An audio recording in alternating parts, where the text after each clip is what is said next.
Well, let me begin by saying, Tania Branigan, a warm welcome to Travels Through Time. I thought it'd be good if you could just begin this conversation by giving us a quick overview of your own personal and professional connection to China. So I was in China for around 7 years. I went out in the year of the Olympics 2008, just ahead of the Games. And I stayed through to 2015 as the Guardian's China correspondent. I'd never particularly wanted to be a foreign correspondent per se, but I just really wanted to go to China because I felt it was the story. And I suppose I still feel that way, that this is something that's really shaping our time. And just to see this huge country with this extraordinary history going through this transformation at absolute breakneck speed, it just seemed to me that you couldn't miss that. So I still feel I was incredibly lucky to be there and to witness all of that. And it was somewhere I'd always had an interest in as well. My mum's family are Thai Chinese. My grandmother actually tried to run away to join the communists in the 1930s. She was very sort of angry, I think, about the fact that she wasn't getting the kind of education that her brothers were. And so it had always been something that I felt I sort of understood what people had seen in that movement, that there was a reason why the communists came to power. The book we have before us, right before me here, Red Memory, is going to be out very, very soon. Its focus is predominantly on a moment which is called the Cultural Revolution. Could you explain what a Cultural Revolution was in broad historical terms, please? Well, one of the challenges is that it's very, very hard to understand because it's many movements rolled into one. It goes on for a decade. So it goes through these many waves and it's got all these different sort of forces at work in it. But at its heart, it's really two things. The first is a very pragmatic, very cynical attempt to re-establish Mao's authority. It's Mao's way of destroying opposition within the party and reasserting his supremacy after a series of sort of challenges to it. And then secondly, it is also an ideological crusade. Mao was a deeply ideological person. And so alongside this very instrumental attempt to get back on top, this emperor's reassertion of power, it was also an ideological crusade. So even when the communists first came to power in 1949, he warned that the sugar-coated bullets of the bourgeoisie were a danger. In other words, that getting to power wasn't enough, that it was really critical that the party wasn't seduced by sort of comforts, that it had to keep up that revolutionary fervour. And that was something that he felt had been lost. And then what really sort of makes it unique, I think, in the party's history, because we had seen these purges and rectifications going right back to the early days, and these power struggles, of course, going right back to the early days. What really makes it different is that Mao looks outside the party and he turns to the masses and he uses the masses, and in particular young people, very young, teenagers in many cases, to do his work for him. So he overrides, he sort of tears up this party structure that's been built up, and he goes outside those institutions and he turns to the power of the masses, the power of the crowd, using these sort of deep emotional, ideological forces to sort of whip up this fervour. And this, as you describe it, it seems quite a singular historical moment. I'm sure we can find parallels if we root around in history enough, but it's a very clever piece of manipulation by a very charismatic and influential leader to kind of tap into this kind of energy of the young in such a way. And the other part of the dynamic, which I think we have to emphasize at this point, is where the Cultural Revolution is in China's history today. Because you make the point repeatedly throughout the book that it's there, but it's not there. It's this kind of elusive moment in history. And it's very clear reading the book that it took some courage to square up to it, to try and treat it as a journalist would any story, to track down interviewees, to find out what happened, to record their experiences, and then to publish them. You write, for instance, about being harassed when you tried to go to a museum based on this history. And there's many moments where interviewees just say it's not convenient now. Do you want to talk a little bit about where the Cultural Revolution is in China's consciousness in 2023? I think this is what really fascinated me about the subject, this sort of growing sense I had that the Cultural Revolution was actually everywhere, in the sense that it seemed to underlie all these stories. It's such a formative moment in China's history. It really marks that shift where China goes from this great sort of Maoist nation to then, after his death and the end of the Cultural Revolution, this pivot towards individualism and the market and all of these forces. And it's something that really makes sense of so much, whether it be the sort of the fractured family relationships you see. People talk about those having their roots in the events of the 60s, the economy. So many different things about the culture and the society today just don't make sense unless you understand the Cultural Revolution. And yet it's this subject that is not, in fact, addressed most of the time. And particularly when I arrived, it felt very much as if it was on the margins. It's not absolutely taboo in the way that, say, discussion of the 1989 pro-democracy protests that began in Tiananmen Square and then the massacre that followed is, but it's definitely something that official sources do not like to talk about very much at all. We see very sparing, very, very sparing references. And on the occasions when we see them, they're usually quite sort of euphemistic or indirect. In terms of the sort of the public discussion, I mean, there actually was, particularly in the immediate aftermath, it was politically quite useful for the party to have this, what's called scar literature, people writing about sort of the ordeals they'd been through. And so we did see this sort of outpouring of literature and discussion, but that was pretty quickly rolled back. And even more so after 1989, the crackdown on the pro-democracy movement, it sort of became more and more taboo. And so we saw this order which basically said, don't publish any more histories of the Cultural Revolution. It's really important to say, though, that actually there have been Chinese historians sort of beavering away, usually in an unofficial capacity, doing extraordinary work, sometimes in exile, but sometimes sort of people within the country itself have done a remarkable job of keeping memories alive. And I think the other thing that's really important to say is that it's very easy to see this in terms of authorities suppressing discussion of the Cultural Revolution. And when I started out, that was sort of what I thought it was about. But actually, so much of it is just about the personal trauma that people went through as well. And so there are many people who have never discussed, even within their families, what happened to them. I remember someone saying to me, well, I know something terrible happened to my grandfather, but if you try and touch on it, he gets very angry. So there's this sense that there is so much that people just don't want to address. And I think partly because speaking out, honesty was in itself very dangerous in the Cultural Revolution. And these things have really deeply scarred people. So it's partly the trauma of it and partly this sort of lesson that many survivors learn, which is you just don't address it. So for me as a journalist, it wasn't a subject that I couldn't address, but I was obviously aware that I needed to be sensitive to the risks to interviewees and of the concerns that they might have, and that was important. But there are people who really want to discuss this, and they're a minority in many ways. And I think the other thing that's important to say is that not everybody by any means has a bad memory of the Cultural Revolution. Now, that obviously sounds bizarre to us because we're talking about a movement in which probably about 2 million people died, about 36 million people hounded, and it really went right across the country, right from the very top of politics. We saw both of Mao's successors die in the Cultural Revolution, but we also sort of saw right across the country these very poor people in very remote villages dying as well. So it seems to have touched everybody, and yet there are quite a lot of people who actually feel nostalgic for the Cultural Revolution. And that was one of the things that became really interesting to me as I started to work on this, realising that people had this sense of it perhaps being a purer time. As so often when we all look back at the past, we read it in the light of the present. So people sort of look at the inequality and the corruption and start to think, well, maybe that was a better time.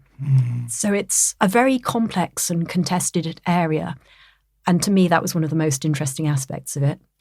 Yeah, you have a lot of different tensions there. You've really sketched a few of them for us. But I think what's interesting to me as a historian is this human impulse as well, that they, despite the traumatic nature of it and the complex politics and even the contemporary, kind of atmosphere of talking about it, there is a kind of need to bear testimony. Some people seem to be, that's a powerful impulse, isn't it? And sometimes people, even though they know they're putting themselves in peril, in danger, or maybe even their family as well, to let these stories completely slide away into the past unrecorded is too much, isn't it? Yeah, I think many people feel that this is something that they have to remember. And I mean, as I said, there are people who feel nostalgic for it or see it as a sort of a sense of what could have been, if only it had worked out a bit differently in some way. And they're all people who sort of want to take this moment in the past and use it to make people think about what China could be like, about the dangers of what China could become if you don't remember the lessons of the Cultural Revolution in some cases, but in other cases saying, well, actually, we should look back to this and maybe there was a sort of a brighter future in there somewhere. So for many different reasons, which I think are to do with trying to understand it for themselves, trying to put down a marker in history, there's a whole number of people who want to come forward and talk about this. And really, I suppose that's what unites the people in my book, is that they're people who have chosen to remember when most of the people around them were trying to forget and get on with things. That's very beautifully put. And I think another question I just want to ask before we dive in to have a look at some of this history is about where China is now in the early 2020s, because we have Xi, who has talked about historical nihilism, which is a phrase that kind of echoes through the book, being something he's particularly concerned about. Do you want to say a little bit about that? Yeah, I mean, Xi is a really fascinating figure. Nobody thought when he came to power in 2012 that he would turn into the leader he has, who is just so dominant in a way that certainly no other leader has been since Deng Xiaoping. But I think most people would say he's more powerful than Deng Xiaoping now in terms of his ability, the sort of the control he has over the party, his ability to shape things. And of course, China itself is much more powerful and much more connected to what's happening elsewhere than it was back then. He is somebody who comes from a very sort of rich party pedigree. His father was a revered revolutionary and then was sort of purged by Mao, fell from favour, even before the Cultural Revolution, actually. He had a pretty traumatic experience in many ways in the Cultural Revolution. So his father was targeted again. He apparently was denounced by his mother at one point, and he then was sent into exile like 17 million other teenagers. I mean, this wasn't particularly because of his father's role. It was just that the teenagers were all sort of dispatched from Beijing and other cities in the later stages of the Cultural Revolution. And so he spends all these years living in poverty in a farming community, a pretty sort of grueling kind of life.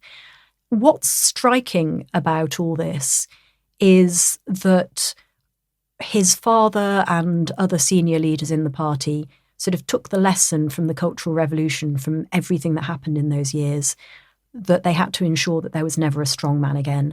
And so they come back, they collectivise party rule after Mao's death, they create institutions to some extent and sort of norms to try and control how leaders are selected. Leaders are basically expected to serve for 2 terms of 5 years and then step down and so forth. But Xi seems to take quite a different lesson, which is, in fact, that you need to sort of have the right person, namely himself, at the top and with absolute power to sort of control the party structures. And so already he's embarked on a 3rd term at the top of the party. That's sort of broken the precedent of the 2 previous leaders. And he has a degree of control that really nobody expected, and not a personality cult of the level or extent or kind even that Mao had, clearly. But nonetheless, there is a celebration of him as a man, as an individual, often, in fact, harking back to the sort of the hardship that he experienced in the Cultural Revolution. This sort of creation myth, I suppose, is the years he spent in the countryside learning to serve the people and becoming a man in his terms. So we now see this sort of celebration of a central leader. We see a leader who's been very much unshackled who's put all his people into place around him and who has embarked on a term of indefinite rule. And it's just fascinating that he would come there with come out of this experience with such a different perspective. On top of all that, he is somebody who is, as we said, very concerned with history and always has been. So when he comes to the leadership, he actually talks about taking up the baton of history and so forth. But he's within the first few months, he issues this document, the party issues this document, which talks about the perils to the party that it faces. And many of them are things that you might expect, such as Western-style democracy and, of course, the Western media, free press, things he's not very keen on. But fascinatingly, one of them is historical nihilism, which includes, among other things, any attempt to say that there's really a difference between what happened pre and post Mao, which is clearly just extraordinary to anybody who knows anything at all about the era. But there again, we have this point that I was making earlier and that you explained in more detail, that this kind of presence of the Cultural Revolution and absence at the same time, that's a kind of duality. And there's a really touching point, quite a profound moment in the book where you have one of your characters goes to Europe for a tour and you meet up with them and you say, where did you go to? I imagine expecting them to tell you about Venice or Paris or somewhere else like this, and they say Auschwitz. And the reason for this, of course, is that this is about remembrance, and for a culture in a country which has learnt amnesia so eloquently, it's incredible that there's such a monument to the past like this. Yes, absolutely. And I mean, one of the things that's fascinating about it in a way is that China is a culture in which history is so important. It's always had this real moral force. So there's the an argument made by a Chinese scholar, well, history is our religion in a sense. We don't turn to the Bible as the root of our thought, that history has always functioned as a kind of moral primer. And so that's made control of history, of course, very important for the party. But that also means that control of history means erasing and reshaping a lot of the past in this continuous process. But that's definitely something that we've seen accelerate in recent years. Absolutely fascinating. Well, listen, let's go and have a look at some of this history ourselves. And it always begins with me putting a question to you, which is if you could, and actually it's quite funny, I'll add a little bit here, because I always say to our guests, if you could travel back through time, which year would you like to visit? And I noticed in your book that one of the things that was discouraged during the Cultural Revolution was any idea of time travel in history, which was that's actually a much more recent edict. Really? So we may be contravening all sorts of norms and rules and regulations here, but I'll put the question to you in any case. Which calendar year would you like to go back and have a look at? It has to be 1966, I think. It's the start of the Cultural Revolution. It's where this all begins, and it's a moment that sees some of the worst, I suppose, of the era, but also some of the most significant moments in terms of how it will develop. It's a very loaded year for us here in the West. You write that a universe away, it was the year of Twiggy and Blow Up, of Revolver and Pet Sounds and Blonde on Blonde, of Acid, Andy Warhol, and so on. Lots going on in the West. In China, people might not be quite so familiar. So should we try and set the scene? I think the character that I just want you to talk about for a moment here is Mao, of course, who by this point I think is in his early 70s. And I was trying to think of an equivalent that we could kind of make him real. He's a bit like Churchill after the war. He's this kind of big political figure with a huge legacy, which is kind of maybe seeming a bit older these days, back in 1966. But do you want to just a little bit about him? And if we imagine the start of the year, maybe January or so, what's Mao up to? What's his place in Chinese society? I mean, as you say, he is this towering figure. He establishes quite early on in the movement his dominance over the party. And manages to maintain it through all the years, which, as you know, for a revolutionary party is often not an easy thing to do. He brings the communists to victory in 1949, defeating the Kuomintang, pushing them back into Taiwan. And he really reigns supreme. He's somebody who has challenged orthodox Marxism in that sense, that he's put the peasantry at the forefront of the revolution rather than the proletariat. And he's he's essentially, in his view, I think he's sort of proved that it's really not just about the necessary sort of underlying economic and social conditions, but that through your sheer force of will, you can sort of transform the world. That's very much what Maoism is about. By 1966, he is in a much more difficult position, however, as you say. The critical point really comes in 1958, when he launches the Great Leap Forward, which is this extraordinarily, insanely ambitious, hubristic project to take China from being an agrarian economy into being this modern, industrialized society, to overtake the UK, for example, in terms of sort of production and things. He's not really that interested in us, of course. What he really wants is to sort of take up the banner of international communism and essentially sort of challenge the Soviet Union, because by this point, Sino-Soviet relations are already in quite a bad way. It is an absolute disaster. They collectivise farming. They try to sort of push through this industrial plan. And what happens as a result is this absolutely devastating famine in which an estimated 40 to 45 million people die. Still not really discussed in China, of course. It's described as the sort of the years of natural difficulties and so forth. It's certainly not something that the sort of the party has put its hand up to. But it's a disaster. So there are people starving all over the country. Mao's trying to sort of forge ahead. And in fact, he has to be reined in by other senior leaders in the party as they realise just what a disaster it has become. I mean, partly through ideological fervour, partly through ambition. You know, all these local cadres have been declaring, yes, we've exceeded our yields sort of threefold like you told us to. And of course they haven't. So when the grain starts getting taken away from them, according to these sort of bumper yields, people are just left with nothing. And it's such a scarring moment. And this really damages his reputation, or is it kind of seen that he's maybe played his part and it's time to marginalise him and there's a new generation? Because I know at this point there's a successor who's been nominated. There's a general sense of what the future might look like without Mao. Yeah, I mean, Mao is still in charge. So he's still there at the top. But there is definitely a sense that his supremacy has been whittled away somewhat. And of course, for him, this is sort of exacerbated. He looks to the Soviet Union, the speech that Khrushchev has given, turning on Stalin. He's thinking about his legacy, I think, as much as the moment of being in charge. He's also, thinking what's happening to this legacy of mine. And so there is real anxiety, paranoia perhaps on his part about what's going to become of him and of his revolution, because as I said, there's no doubt he is a deeply, deeply ideological person and he wants his vision to prevail.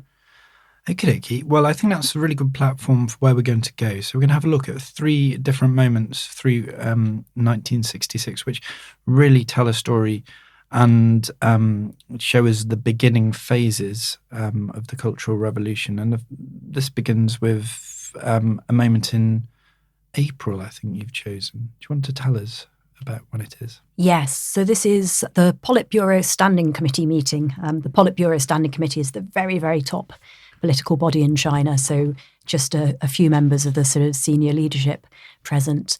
He calls a meeting in the middle of April in Hangzhou, not Beijing. This is significant, I guess, because he is on manoeuvres in every sense. He's been travelling around the country a lot. He's been a bit unwell. He sort of pulls people down to Hangzhou, which is this rather beautiful, famously beautiful city in the east of China. And I think this is sort of one of the critical moments because it's really where people at the top start to see that the wheels are turning, that something very significant is happening beyond the usual kind of jockeying for power and manipulation and so on. And I think one of the obvious questions about the Cultural Revolution, when you start reading about it, you think, why did nobody stop him when they sort of still had the chance? And there are lots of reasons to do with fear and ambition and all of those things. But also in part, I think it speaks to the secrecy and the ambiguity and the way that sort of Mao always cloaked what he was doing. And so things only gradually start to take shape. People can kind of suddenly see At this point in April, people, I think, really start to realise where this might be going. The opening shot of the Cultural Revolution itself, and this sounds absurd to anybody listening probably, is actually a newspaper critique of a historical play. It is widely read, sort of probably accurately. It's a play about an official being purged by an emperor. But it's widely read as really being about Mao and how he purged one of the very senior figures who actually dared to sort of challenge him over the Great Leap Forward.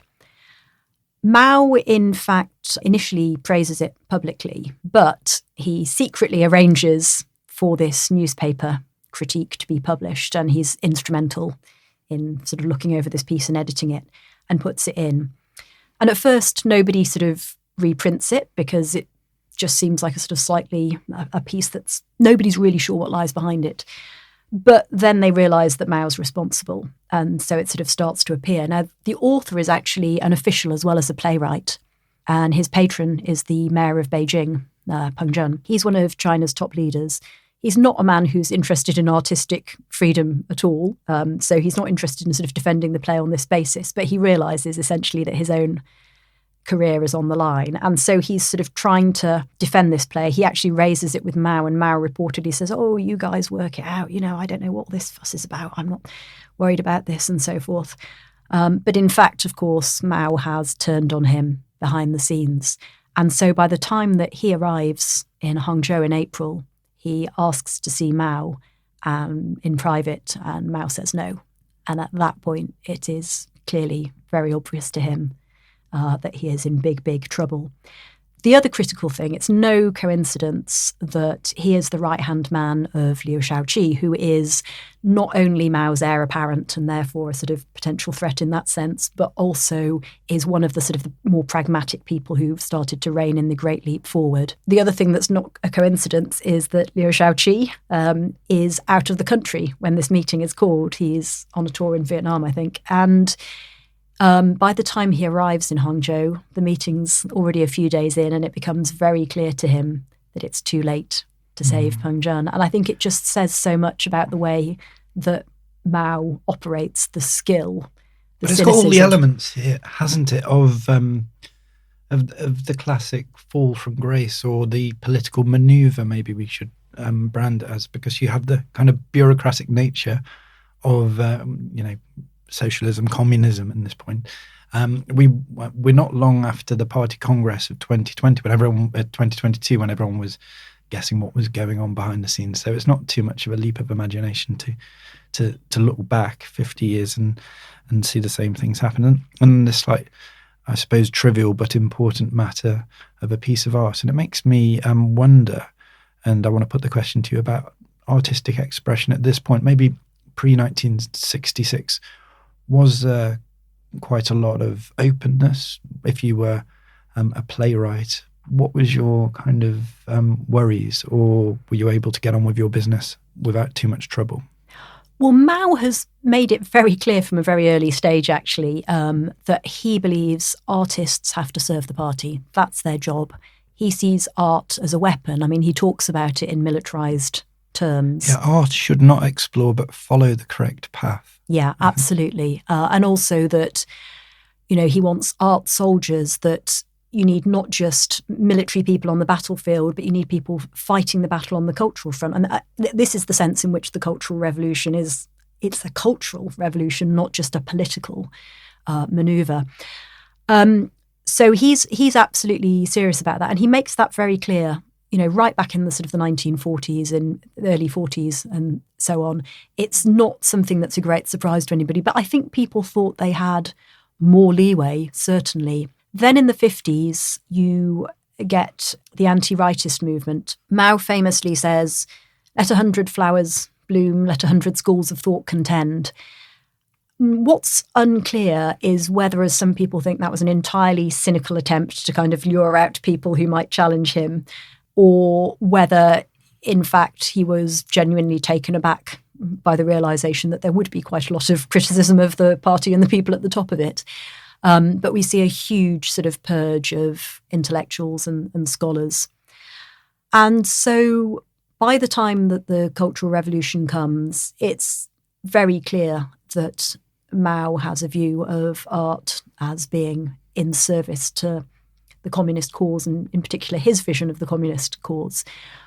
But nonetheless, there has been more freedom. And when the Cultural Revolution comes, you see books being burned, you see artworks being destroyed, temples being razed. There is an attempt to expunge the old, and of course, artists paying a really high price. So, for example, Lao She, who was one of the most revered of China's writers, is attacked by Red Guards and ends up drowning, presumably drowning himself in a lake, having been humiliated by them.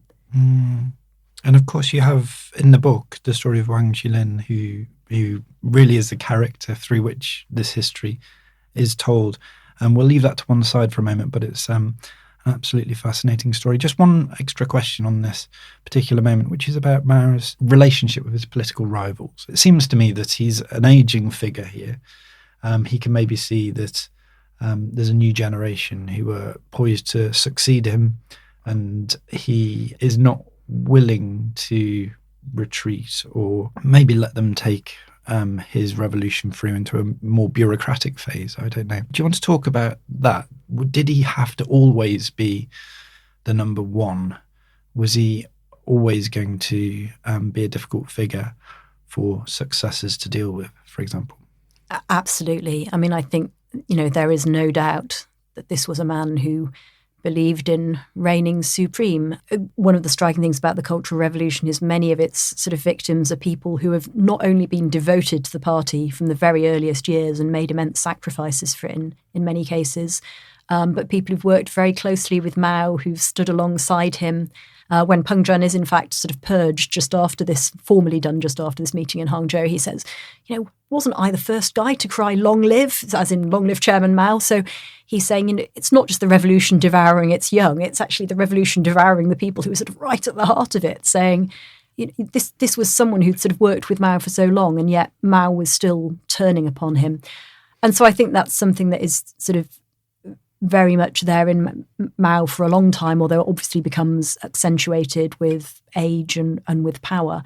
There's a letter that he writes to his wife, Jiang Qing, in 1966, very early on, which says, the tiger and the monkey both exist in me, as in the sort of tiger spirits and monkey spirits, but it's the tiger that reigns supreme. And so while the Cultural Revolution shows his almost anarchic side, his love of disruption, his belief that disruption and turmoil could be a very powerful force, it also shows his absolute determination to be on top and have a very tight grip on everything that's happening. That leads me actually to a question about sources. As a journalist or historian researching this particular moment, is there a lot for you to go on, or is it quite a, I suppose, opaque piece of history that you have to really disentangle? There's a lot of information out there. As I said, there's been wonderful work done, particularly by China, although not solely by Chinese historians, which really cover everything from internal party sort of machinations through to the sort of the broader rippling out into the provinces of these effects.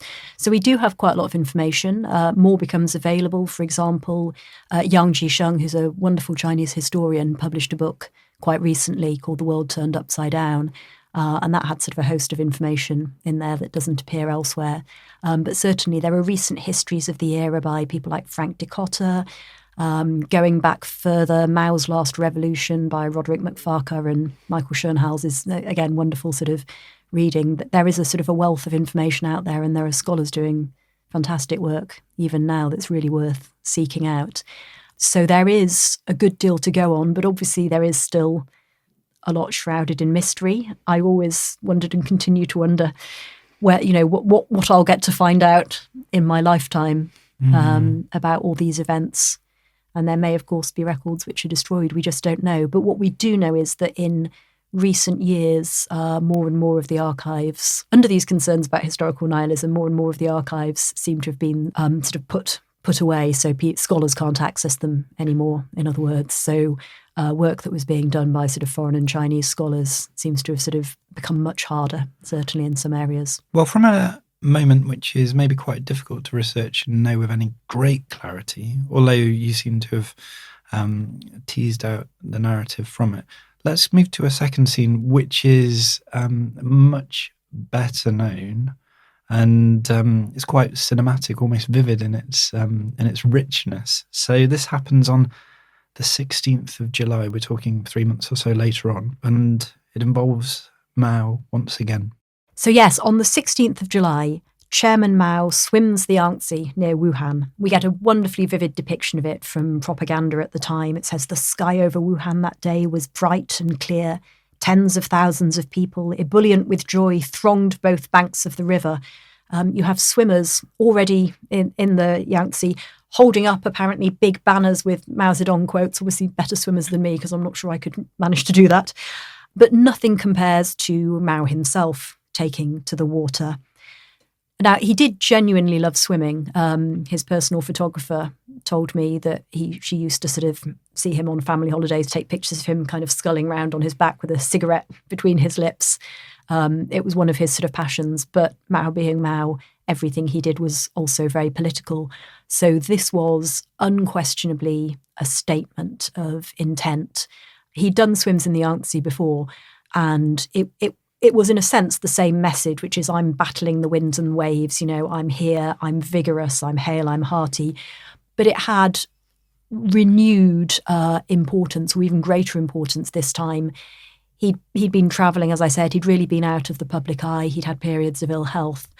And he's now 72, and he's coming back swimming in this huge river, showing, I'm here, I can battle this. Doing so, according to the People's Daily, in a sort of an extraordinary time that any Olympian of today would envy. I mean, move over Michael Phelps. Apparently he did 15 kilometres in 65 minutes. Still finding time, according to the propaganda, to manage to instruct somebody in how to do backstroke on the way. So he was sort of multitasking as well. Somebody worked it out, and even allowing for the currents, that's a truly world record breaking feat at the age of 72. But whatever you make of the official version of it, there's no doubt that it did demonstrate the most sort of dramatic way that he could, that he was back. He's not going anywhere and he's ready for action. I mean, that's the key thing. So the propaganda talks about him, battling the wind and waves. We've got to plunge and face the storm and plunge ahead. Oh God, it's metaphorically rich, isn't it? And you can imagine almost Mao's going swimming again, almost being a euphemism for being on manoeuvres. There's something's brewing. And I wanted to ask you about this because he was a big guy, wasn't he? He was about 6 foot tall, so he was imposing in that way. This idea of him being athletic and vigorous, it made me think of, Putin after Yeltsin, that idea of a country identifying itself with maybe a leader of a different type, because this idea of China being the sick man of Asia, to use a slightly antiquated language. But that's how the country was seen in the early 20th century. And absolutely, that's sort of something that Mao seizes on. I mean, he, in his very earliest writings, he starts drawing this relationship not only between physical health and sort of spiritual and political health for the individual and for the country, but specifically, in fact, about swimming. And, he writes a poem about swimming where he says it's better than idly strolling in a courtyard and so forth. So it's a very sort of genuinely rooted thing for him. And in fact, sort of to my amusement, when I was in China, if you ever sort of heard officials being asked about what they like to do in their spare time, they would invariably reply that they liked Chinese opera and swimming, because swimming was obviously the sort of safe Mao endorsed. There was nothing bourgeois about it. Everybody could say they liked swimming perfectly safely. In fact, Xi Jinping was a rarity because he was one of the sort of first people to say, I quite like football. And that was a bit of a dramatic departure. It had always been the swimming pool until then. So yes, Mao sees physical prowess as being sort of linked to political vigour, I suppose. And like Putin, he uses that. I mean, there's the famous story of him inviting Khrushchev to a summit in Beijing, and he insists on holding it in the swimming pool. Khrushchev can't swim, apparently, and so he gets this little pair of armbands, rather undignifiedly sort of standing in the shallow end while sort of Mao sculls about. I mean, that was definitely a statement. So he really uses this as a kind of political point. Yeah, it's I think it's also the thing and the publicity of it. So this was written about in newspapers. I think there's a photograph where you can see Mao's head bobbing around a little bit. Is that right? It was very quickly well known about. And I suppose it begs the question of how well disciplined at this point was the apparatus of the media? Was it very efficient? If he wanted to make a point and get a line out, was he in complete control? Absolutely. And I mean, as I said, I suppose the times when you sort of see inconsistencies sometimes are because he likes doing things behind the scenes. As with the critique of the play, people don't initially realise that he's sanctioned it.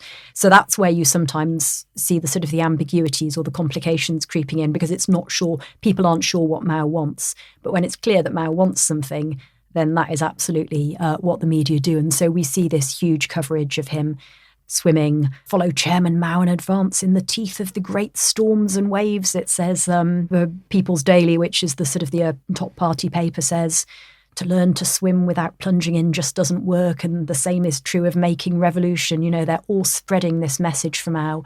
And so in years to come, on the anniversary, you see people taking to the water with their big pictures of Mao. Again, sounds incredibly unwieldy and rather dangerous, frankly.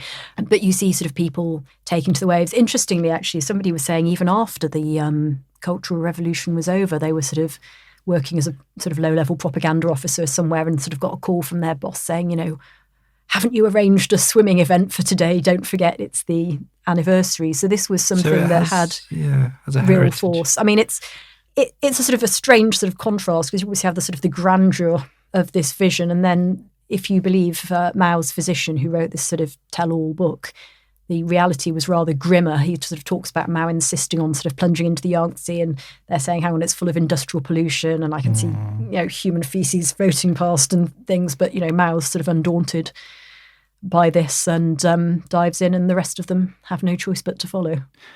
I should also ask you at this point, because July 66 is quite an interesting month anyway in politics. I know we get on to the August month, which is maybe more critical in a moment. But in July, we have the fall of Liu Shaoqi in July at the same time. So there's a lot happening in politics at the same time that Mao is swimming around in the river. Is that right? It's a hugely tumultuous time. As I said, I mean, as we sort of saw with the meeting in Hangzhou, it's such a sort of moving target in some ways, because all these things kind of are set into motion and they start to work gradually. And so what people sort of regard as formally marking the start of the Cultural Revolution, for example, is the May 16 notification, which is this missive sent out to sort of senior figures in the party that make it clear that Mao has sort of turned his guns on people inside the party. He talks about people sort of basically pretending to work alongside us, be our successors, but actually they're sort of they're vipers, they're turning against us.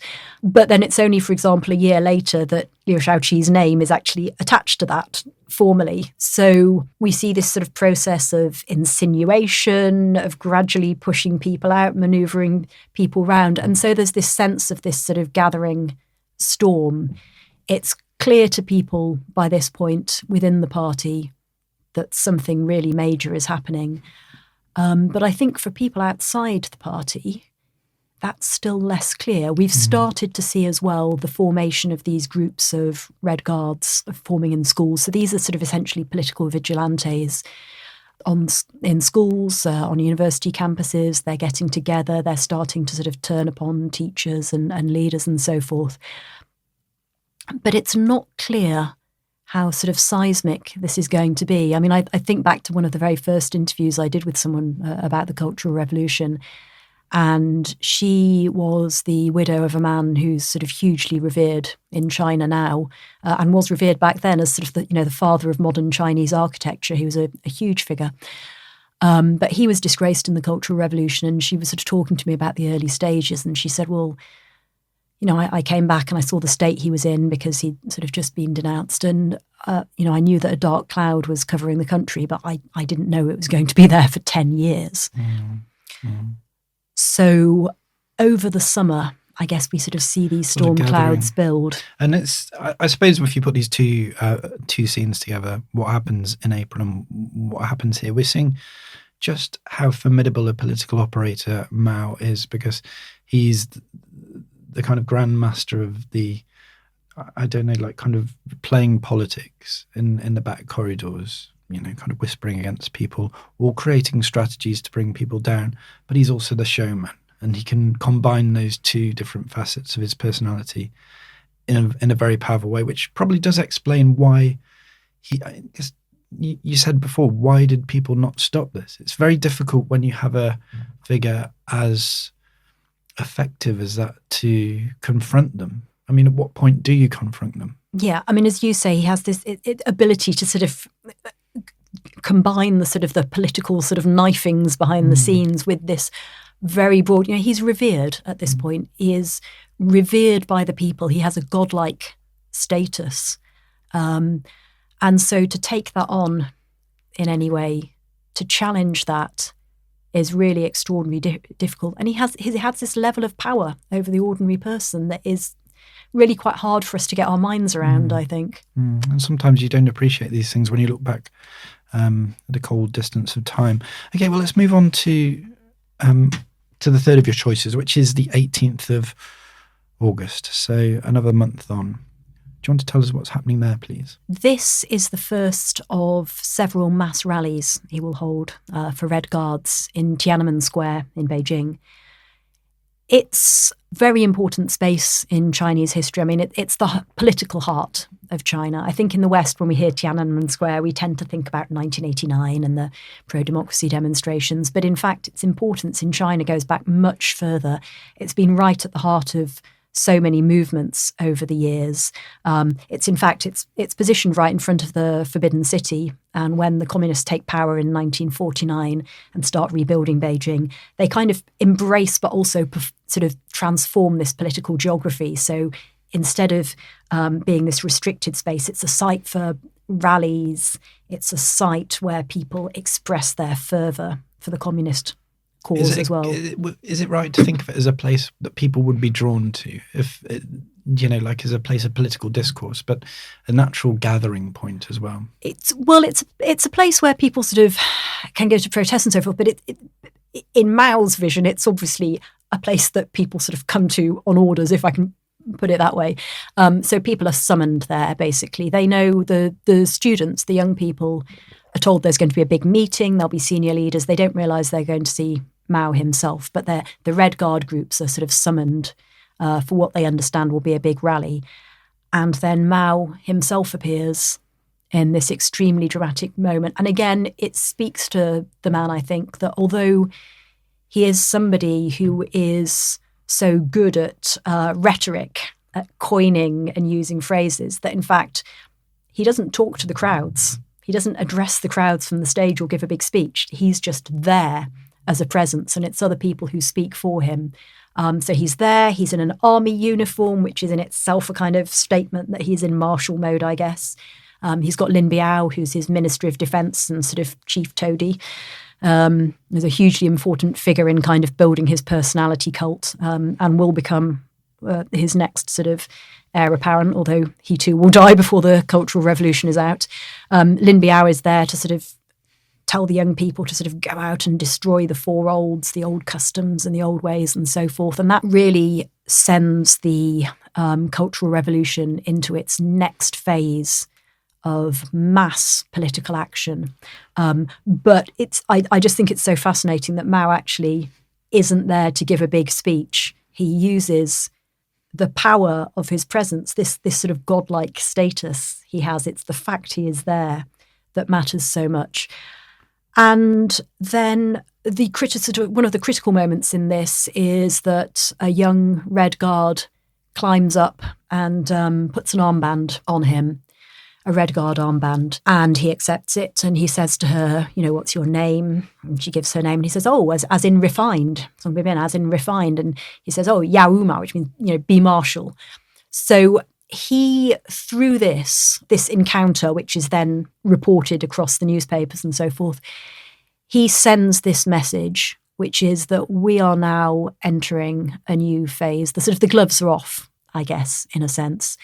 And this is what really transforms the Cultural Revolution from something that is happening sort of on schools and campuses, but in what you might consider a more contained way, into this. It's an explosive moment. So in Beijing, we see a couple of deaths before the rally, in the weeks before the rally, but in the weeks that follow, we see hundreds of deaths. And this is a pattern that will be repeated across the country. It's enormously symbolically powerful in so many ways, but one of the key things there, it seems like you have the elder statesman who's almost this Louis XIV figure in a way, who's this kind of great, kind of focal point for the politics and culture of the country, a member of like kind of the younger generation, like kind of connected together, as if he's in some ways like kind of approving or passing a baton. I didn't quite know. Absolutely.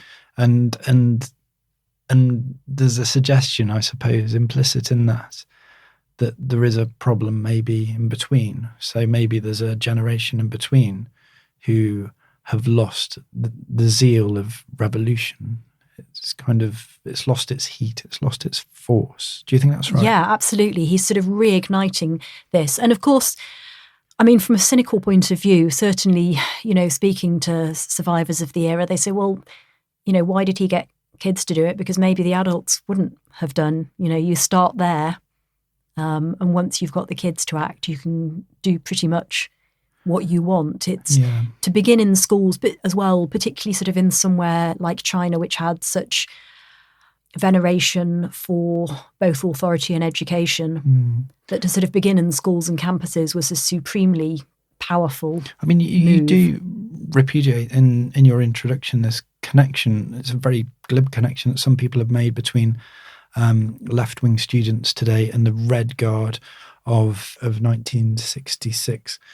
But I suppose what is connected in a different way there is that energy of youth. It's that kind of the idea of wanting to change things and almost like a sense of indignation that they might feel sometimes. That's what he's trying to tap into, isn't he? I know it's a very different way, but yes, and it's these forces that sort of feed on each other, I suppose. You've got sort of in that moment you have the energy of young people, their grievances, but also you have this veneration of Mao. And so once he gives that seal of authority, firstly, it means that other people no longer feel able to challenge or to rein in the Red Guards as sort of people have been attempting to. They can't do that in the same way because it has the seal of his approval. But also because he's said that, they're sort of infused with this sense that this is now their mission, It's a kind of moral this is their chance. Yeah, and I think for that generation, there was definitely a sense, many of them had parents who perhaps had been in the party themselves, especially the initial sort of wave of Red Guards in many cases, parents perhaps who'd been in the party, who'd sort of been there through the revolutionary years. And the party had sort of achieved this extraordinary feat. I mean, when you think about it, looking at it now, it started with 13 people having a sort of secret meeting in Shanghai, having to run away halfway through the meeting because they thought the police were sort of onto them, and finishing it off on a sort of pleasure boat on a lake in a nearby town. And somehow, here we are, over 100 years later, and they're still in charge. But to people in 1966, they had started from these very unpromising beginnings. They'd survived the persecution by the Kuomintang when sort of Chiang Kai-shek turned on them. They'd made their way through the Second World War, the Japanese invasion, and they'd somehow come out on top and managed to unify this country, which had been so fractured for so long, and start building this new society. And to a lot of people, that did kind of seem miraculous. Even with the many problems and sort of sufferings that were obvious from a sort of a very early stage of the project, it did seem an incredible feat to many people. And I think for some of those sort of teenagers at that point, there was also a sense of, well, this is this incredible work that's been done. And so my first interviewee in the book sort of talks about this sense that, their parents had done all these incredible things and they wanted, having been told, having been raised on this whole literature about revolutionary feats and sacrifice, that, this was their chance to make a difference. And up until the Cultural Revolution, they hadn't really had the opportunity to do that in a sense. So I think for many of them, this will have felt like their moment. The country's under threat, we're being told by Mao. We can take up this banner. We can sort of adopt this mission. And I think for young people in particular, that's a very powerful It's a message. hugely powerful message. Lots to think about. One thing, this is known as Red August, and we have these Red Guards, which I don't know how formalised the structure is, but whilst we have a little bit of time left to us, I thought to really convey the sense of what was happening on the ground away from Tiananmen Square, I'd ask if you could read a couple of paragraphs from a chapter when you dive into this moment in 1966, and it concerns the murder of a teacher who you reference as the first victim in Beijing. So I suppose this is around August of 1966. So this is prior to the rally. It's a horrifying moment. I mean, there's sort of no other way to describe it. There's a brilliant documentary, incidentally, if anyone has the time to watch it, have a look on YouTube for a documentary by an independent documentarian in China called Hu Jie. The documentary is called Though I Am Gone, and it really captures the events in shocking detail, but also just the sense of how devastating it was for her family and for those who loved her, obviously. And I think the moment of her death is still really regarded as one of the sort of the turning points, almost the turning points for China, actually, when you sort of speak to survivors of that era. Just a moment of such horror, really. She was the vice principal of a girls' school. She was sort of known as being in charge of discipline, quite a sort of tough figure. She was the daughter of a banker, but she was also a really sort of stalwart party member. And this is one of the terrible things about the sort of Cultural Revolution, is really the party sort of turning on its own, and these people who sort of had given a lot of their lives to a cause that they really believed in, only for it to turn upon them. So when the Red Guard groups began to form, and when we began to sort of see the criticism of party leaders and teachers and university figures and so forth, girls at her school began to criticise her for a number of offences, some of which seemed to us completely ludicrous. For example, they sort of said she'd opposed Chairman Mao because a student had said, well, what happens if there's an earthquake or some kind of disaster? You know, should we take Chairman Mao's portrait before we leave the school? And she was sensible enough not to say, no, just leg it. But she said something along the lines of, well, it's, you know, important to leave quickly or something. And that was enough for her to come into criticism, among many other things. But as often in these cases, it was a mixture of sort of supposed political sins and, frankly, just the grievances or sort of grudges of people around her. Girls dragged her onto a stage in shackles and forced her to kneel while they kicked and struck her, beating her with iron-banded wooden rifles used for drilling. When she fell, they hauled her up by her hair and began again. They trashed her flat and blanketed it with the posters. Don't dream you are free at home. Officials ignored Bian's plea for help, and her husband, Wang, began to understand that there was no escape, nowhere to go, no one else to beg. Beating someone like me to death is just like killing a dog, Bian told him. One morning, she woke earlier than usual. She shook hands with Wang as though they were strangers. Then she went to work. Practice had perfected the rituals of abuse. The girls at the school poured ink over victims and forced them to chant as they paraded, I am a counter-revolutionary revisionist. I deserve the beatings. I am damned to death. They hit them each time their voices dropped or broke. They drove them into the centre of the playground. They forced them to kneel in the blistering sun and to carry large baskets laden with earth. When Bian fell, they trampled her in their heavy army boots.